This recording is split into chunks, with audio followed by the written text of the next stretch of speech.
Ang taong 2020 ay nagdudulot ng swerte sa lahat ng mga aspeto para sa tatlong mga zodiac sign na ito. Naisip ba ninyo kung gaano sila kaswerte? Kaya halin at ating alamin kung ang iyong sign ay isa sa kanila. Narito ang maswerteng mga palatandaan ng taon.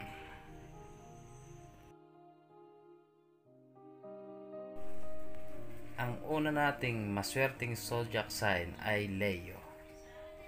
Meron man o walang swerte, ang Leo at palaging magiging bituin ng zodiac.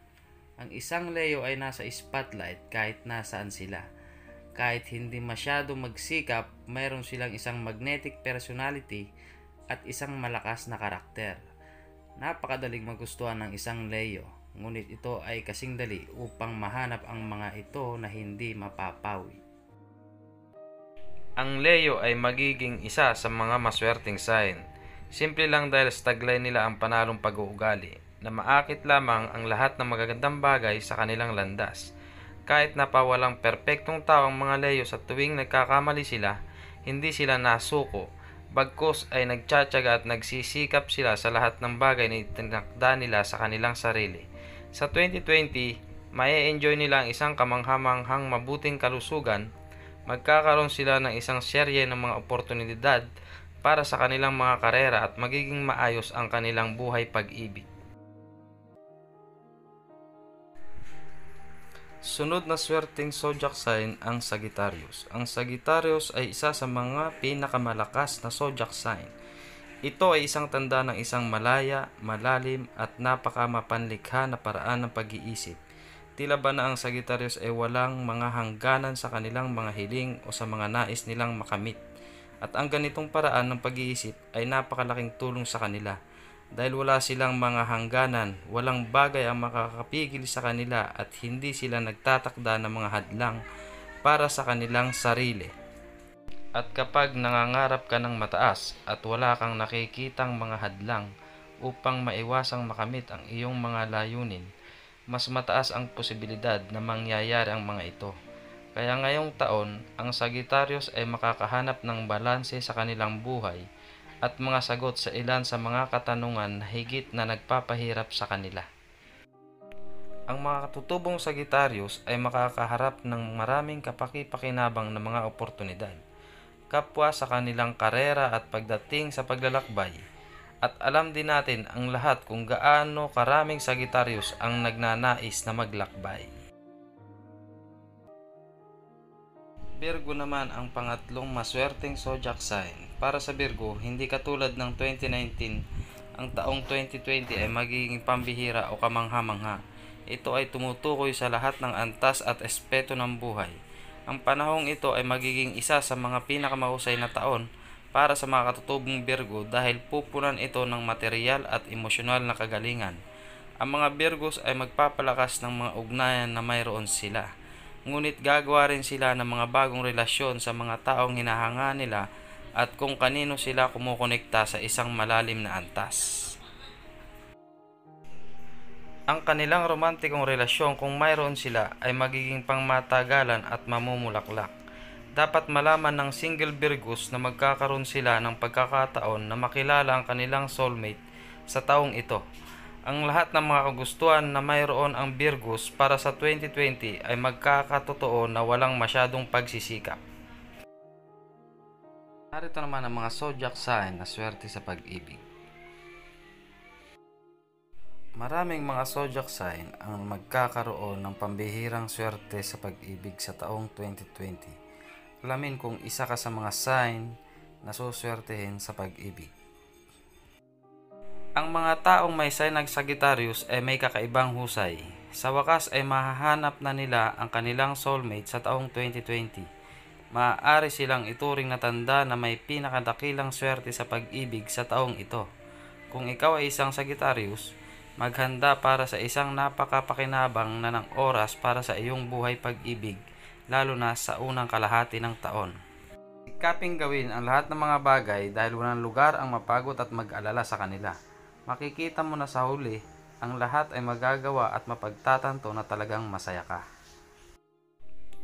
Scorpio, Ang mga may sign ng Scorpio ay mayroon ding magagandang pagkakataon na makahanap ng isang matatag na karelasyon, kung saan maaari silang bumuo ng isang maayos at matagal na relasyon. Para sa mga Scorpions, love is in the air mula pa noong simula. Alin mang paraan, mas mabuti para sa mga Scorpions na hindi ipagpatuloy ang paghihiling nila na makontrol lahat ng bagay hanggat gusto nila. Sa halip, ay makabubuti na maghintay sila at makikita nila ang kanilang relasyon evolves by itself. Ang mga bituin ay magkakaroon ng maraming mga hamon para sa Scorpio, ngunit maayos silang gagantimpalaan para sa kanilang trabaho at pagsisikap. Ang Pisces ay isa pang sign na may swerte sa pag-ibig, kahit na hindi nila ito lubos na napagtanto mula sa simula. Ang taon ay nagsisimula sa isang ordinaryong walang kwentang paraan at walang anumang mahalagang mga kaganapan na may kaugnayan sa relasyon. Gayunpaman, sa simula ng kalahati ng taon, ang mga bagay ay magsisimulang magbago para sa Pisces. Noong Hunyo, ang mga taong ipinanganak sa ilalim ng sign na Pisces ay magkakaroon ng pagkakataon na palakasin ang kanilang kasalukuyang relasyon o start a new and promising one. Ito ang tamang oras para sa mga katutubong Pisces na involved sa isang seryosong relasyon upang pumunta sa susunod na antas, upang ang kanilang kaugnayan sa kanilang kasuyo ay magiging maayos. At ang ating panghuling zodiac na swerte sa pag-ibig, ang Virgo. Ang 2019 ay isang kapaki-pakinabang na taon para sa Virgos, lalo na sa isang romantikong antas. Gayunpaman, ang 2020 ay magiging mas matindi. Ang mga bituin ay maraming magagandang sorpresa para sa mga katutubong Virgo tungkol sa kanilang pakikipag-ugnay sa kanilang mga partner. Ang mga Virgos na involved sa isang pangmatagalan at matatag na mga relasyon ay makakahanap ng mga bagong paraan ng komunikasyon at mga bagong paraan upang maging mas malapit sa kanilang mga partner. Sa gayon, ang kanilang relasyon ay mag-grow at titibay. Ang mga katutubong Virgo na naghahanap para sa kanilang soulmate ay dapat maging mapagpasensya, ngunit higit na dapat silang magkaroon ng pananampalataya sa kanilang sarili at sa katotohanan na ang bagay na ito at ang pagtatagpo na ito ay magaganap ng mas maaga kaysa sa iniisip nila.